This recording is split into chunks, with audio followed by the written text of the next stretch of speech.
Georgetown, a city on the island of Penang in Malaysia, one of the most vibrant cities in Southeast Asia. I've been here since yesterday, and today I have had a little wander around. It's coming up to 3:30 in the afternoon, leaving it a little bit late, but I've been embracing this city as much as I can. Plus, it didn't help the fact that I forgot my memory card for this camera, that I had to do all my little walking around, then I had to go back to the hotel. But this is me going to be showing you around this city, the colonial side, getting the history, feeling the culture. And basically all I'm doing is I'm heading down here, which is towards the historical old town, which I was only here about half an hour ago. So a bit of history, short, concise. 1771, this guy called Francis Light was instructed, told, ordered, have a wander around Southeast Asia, try and find somewhere that we can do a bit of business.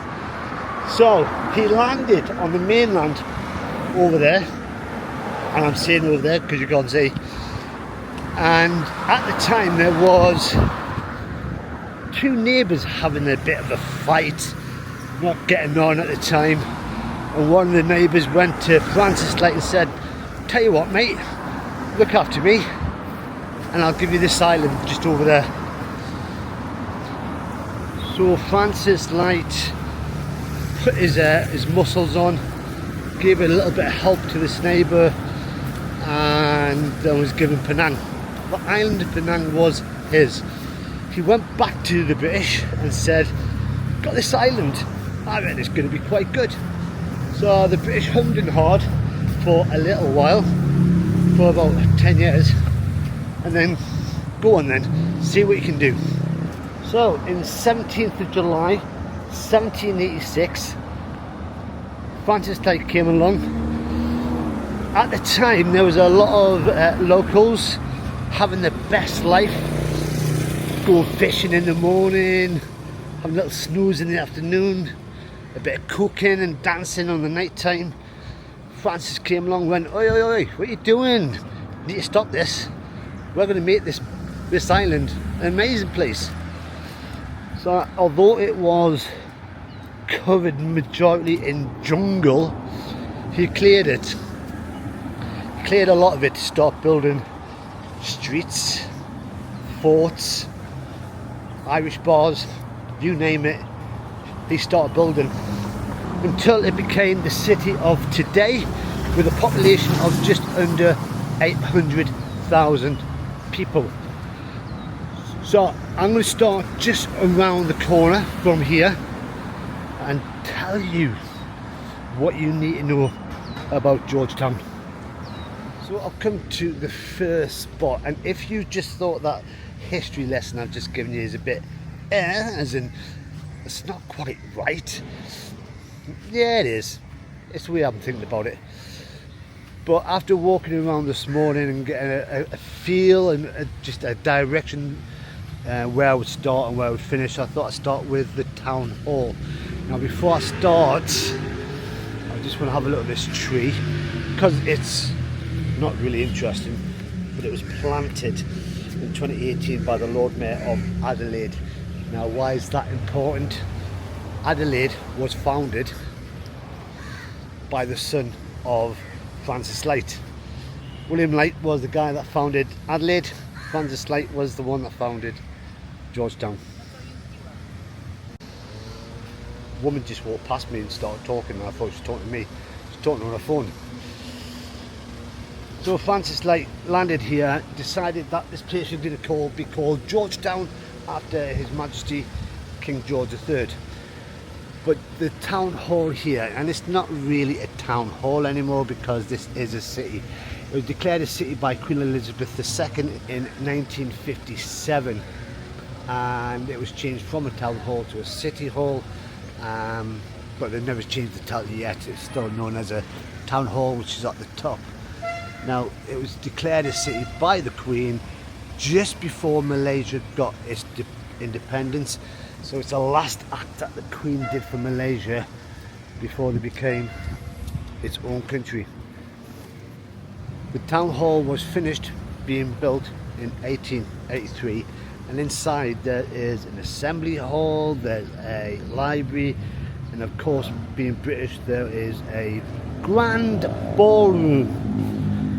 Now, it's had various extensions put on over the years, over the century, and in 1993 the council looked at getting this demolished until the Museum of Malaysia got involved and went, no, you're not doing that, we're keeping that for historical purposes.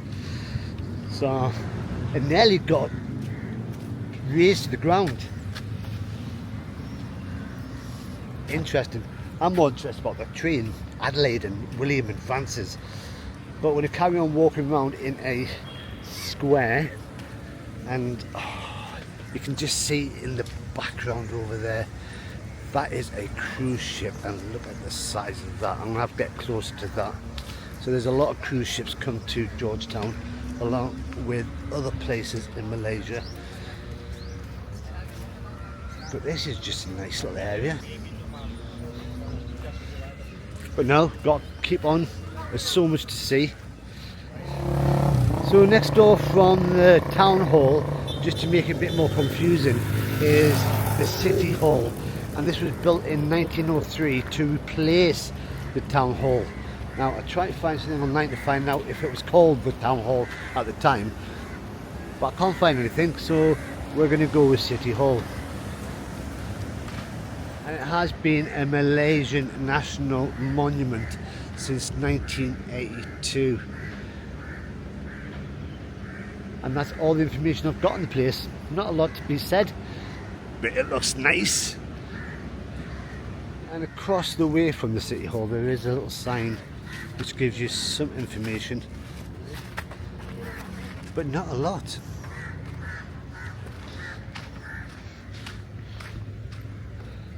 So these were built on the shore, the town hall, the city hall. So I'm going to have a little wander across to see the sea, and look at the cruise ship. Look at the size of that. It's bigger than my hometown.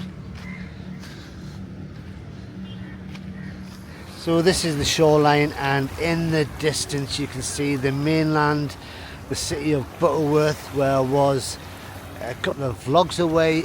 But I get excited by cruise ships. Just imagine how much money I would have just to pay for one of them rooms. Royal Caribbean. Oh, luxury. More luxury than the hostels I've been staying at. Right, I'm going to carry on walking around. Now, there is a lot of tourism on this island. Just down from the hotel, I'm calling it a hotel even though it's a hostel room I'm staying in, there is so many bars, and I took this video earlier on walking down, and you can just see it's a westerner's paradise. Unfortunately, I've not had a chance to go down because my budget, I know I mention it all the time, my budget, all them people enjoy themselves, and there's a lot of karaoke places around here, as I heard last night from the hotel while I was sat there just trying to watch some Netflix. People need to learn how to sing. Like every single colonial town that you see around the world, there's always a fort, and this is Georgetown's fort, with cannons leading out to the cruise ship. So this is Cornwallis Fort, named after Charles Cornwallis, who was one of the main British officers in the American War of Independence. Now, at the time when this was named after him, he was Governor, Commander-in-Chief of India, so he must have been pretty big. And I'm just trying to work out how to get into this fort. So just down there's a lot of construction work going on, and there's a sign at the front saying that they're looking at the moat, repairing it. So I'm just going to have a walk around, and I keep staring at the cruise ship. But this fort was one of the first constructions done in Georgetown. Now Francis, first name terms now, one of the first things he did when he started Georgetown was he wanted to make it a free port. Now you had the Dutch with Malacca further on down the coast, and he wanted to compete against them. Now the Dutch were charging some money for ships to come in to unload, offload stuff. Francis went, no, everything will be free. So they all started using this.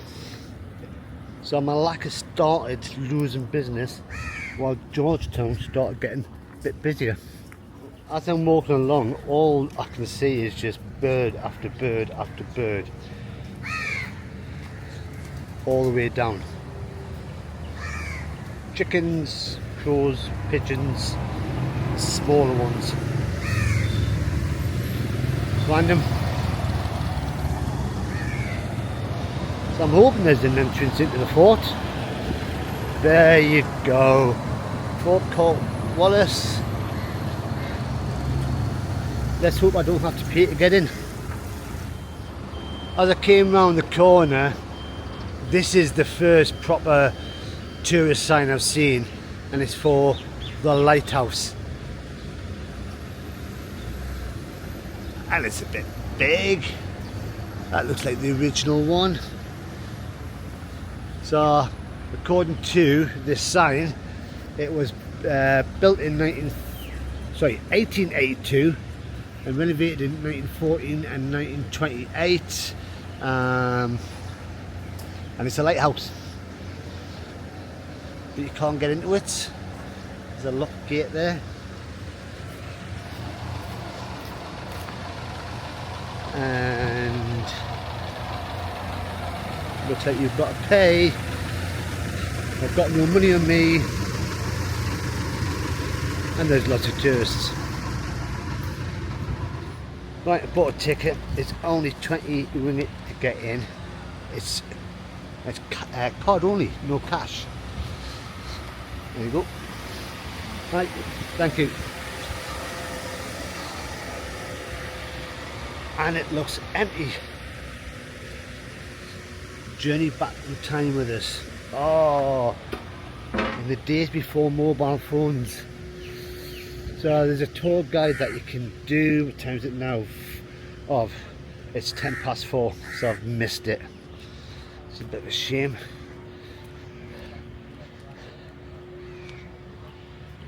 Wow.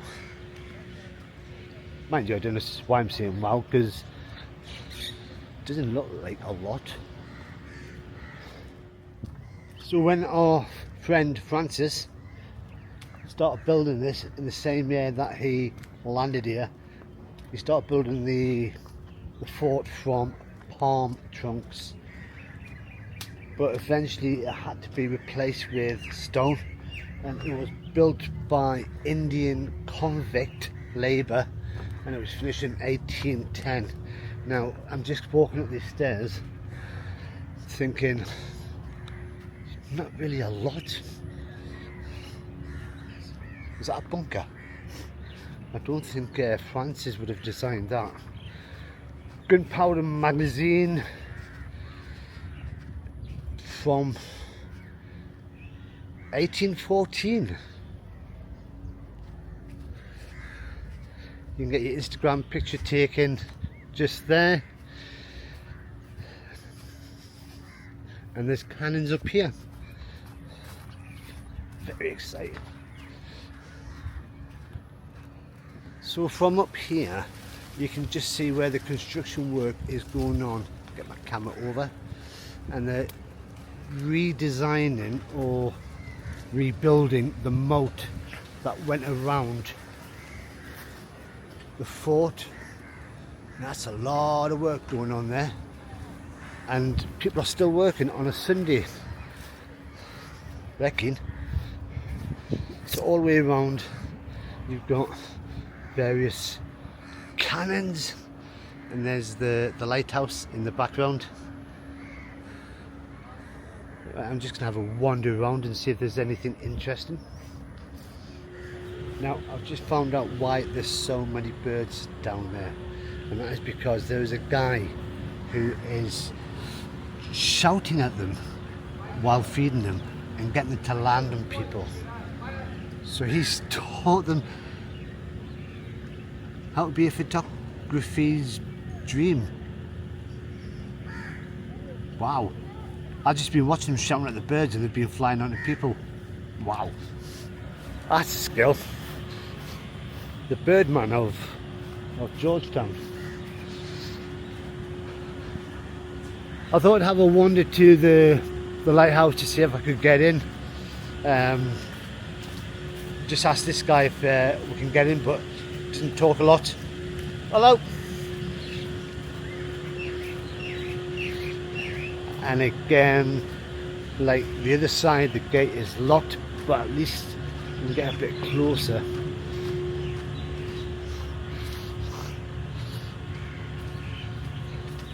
So the visibility of the light from up there was seen from an estimated 16 nautical miles out, which is, I think, about the same distance as mainland over there. So if they had the light going, they would be able to wave from the other side, going, yeah, we can see yous.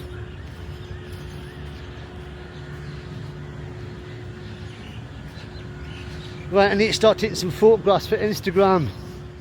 So I've come down to this part, and down here is just lots of bunkers, and there's not a lot in them. And when you do go in, I've already been in one, it was nice and cool. Don't know if they're still working on it, but more interestingly, I've just met another YouTube vlogger just down there, and I was trying to listen in to find out what he's like. Oh, he's not as good as me. No one's good as me. Mind you, he was speaking Punjabi, I think. It wasn't a language I understood. Oh, there's a railway track. Yeah. Bit random. But even let's go past other ones, all empty. I mean, they could put something in just to make it a bit more interesting, to get your 20 ringgit worth out of it. So this is the fort. I think you've seen all of it. So I moved from the bunkers, and as you walk around Georgetown, you realise there's so much history from Francis Light. So where's the statues? And I found one. And there he is. Or is it? He's got curly hair. He's got some sweets under his arm. And a little map. So according to this was made in 1938, or commissioned in 1938, and because they had no recognition or photographs of our Francis, they had to use the likeness of his eldest son, William Light, as there's no records of what he actually looked like. And William Light was too busy sorting out Adelaide, but he came over for someone to draw his pictures and go, oh, smile a bit more. No smiling. Nah, no smiling. So we don't actually know what Francis looks like, but that's what his son looked like. Wow. Oh, can we get a closer look at the future moat? Oh, that'll be amazing when it finishes. Right, that is the fort. I've seen everything, and I think it's time for me to go to the next place, because I think the sun is starting to come down. Now, I've just seen the other vlogger over there. He's got his own tour guide. He's got money. He can afford to get a personal tour and get someone else to talk on his behalf. One day I'll be successful enough to get my own guide. Right, let's find the exit. So this is the back end of the fort, and you can just see a bit of the moat down there. And then behind it is this thing here, and this is the Queen Victoria Memorial Clock Tower. Now, someone did comment on one of my videos the other day saying, why do British colonial towns have clock towers? Well, they didn't have watches in them days, did they? And they needed to know what time the news was on the TV. So the clock was there to say, and looking at the time, it's correct. 1639 is the time. So this is 60 foot high, and each foot represents a year of reign from Queen Victoria. And then across the road there is a bit of modern art. Oh, I've just seen some writing. This clock tower was what? Presented to Penang. I'm not going to walk all the way around. If you want to see what the rest of it says, you would need to come down to Georgetown. But I'm just going to try and find out what this is. Before I go looking at that modern art thing, there's an open gate. So I thought I'd have a climb in before someone shouted at me. But this is the moat. I think it's being cleaned at the moment. Yeah, I don't think I'm meant to be in here.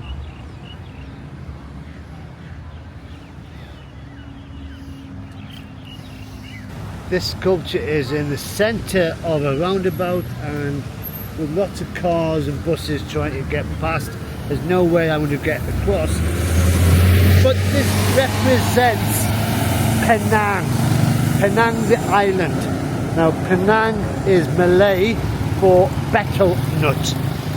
And betel nut was one of the industries of the island at the start. And it's a modern interpretation of what a betel nut looks like. Yes. Moving further on down, I'm now on Beach Street, which was the first street built in Georgetown. Now, when it was built, it was actually built on the shore, but because of reclaiming of land further on back, it's been pushed back a few blocks.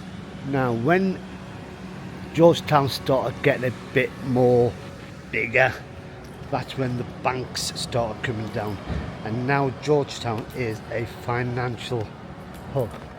There is so many headquarters banks around here. So behind me is the Bank of China. We've got AM Bank. We've got more banks going down. So yeah, so that would have been the sea once upon a time.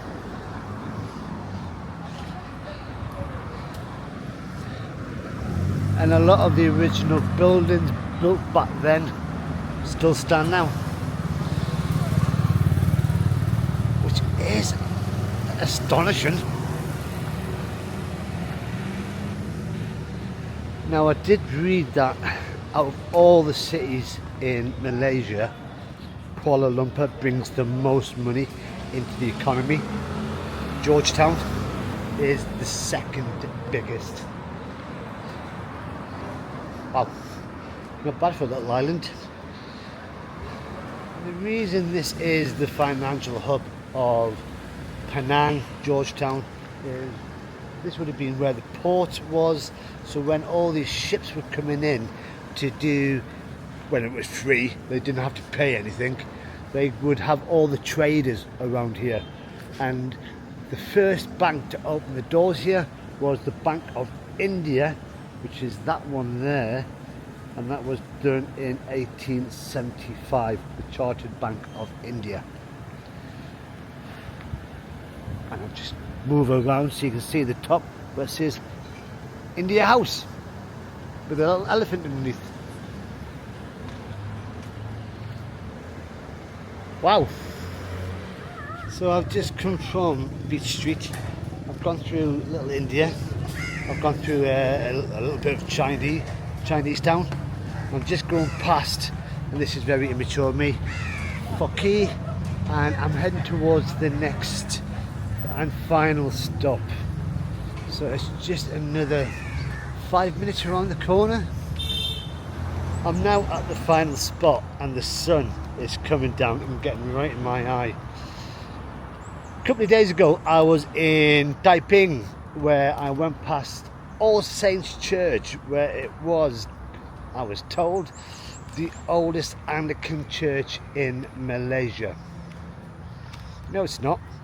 It's the oldest Anglican church on the mainland of Malaysia, because this is St. George. This is the oldest Anglican church in Southeast Asia. Never mind Malaysia. This was built in 1818,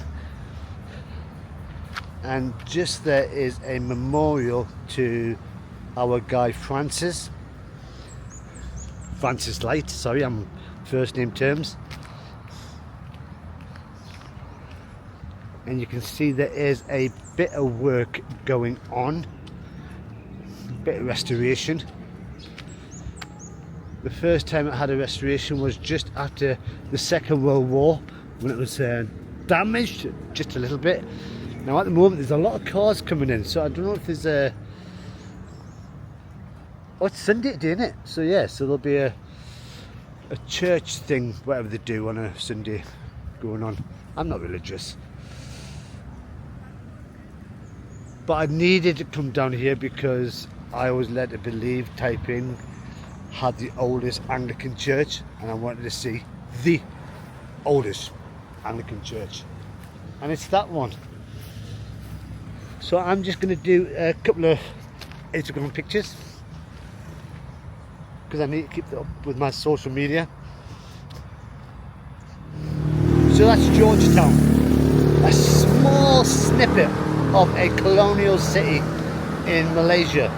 Now I should have gone round, showed you so much more. There is a lot more to see in this city. I mean, just going around, there's all that lot. There's some museum there, there's another church there, but the aim of my videos is to persuade people to go backpacking, to go exploring, to go see the world. And if I'm going to show you all of Georgetown, then what's the point in going? So it's only a small little glimpse into what I see. Now tomorrow I am going to go out early, and that's the main word, early. I'm getting a bit too lazy lately. Morning just been spent just lazing around, but I want to go out and hire a scooter. Penang has got a lot more to see than just old buildings and traffic from behind me, and the idea is I'm going to get this scooter and I'm just going to go out and about and see a bit more. But to do that I need to get up, get out of bed and be that explorer. If you have enjoyed this video of me just gallivanting around Georgetown with blue skies behind me, then all you got to do is press that like button. If you want to see what I get up to tomorrow on the scooter as I travel around the island looking at not just old buildings but nature and stuff, then all you got to do is press that subscribe button. But until the next time, I've got 2% battery life left on my phone, and I need to find out which way I'm going to go to get back to the hotel. But until next time, bye bye for now.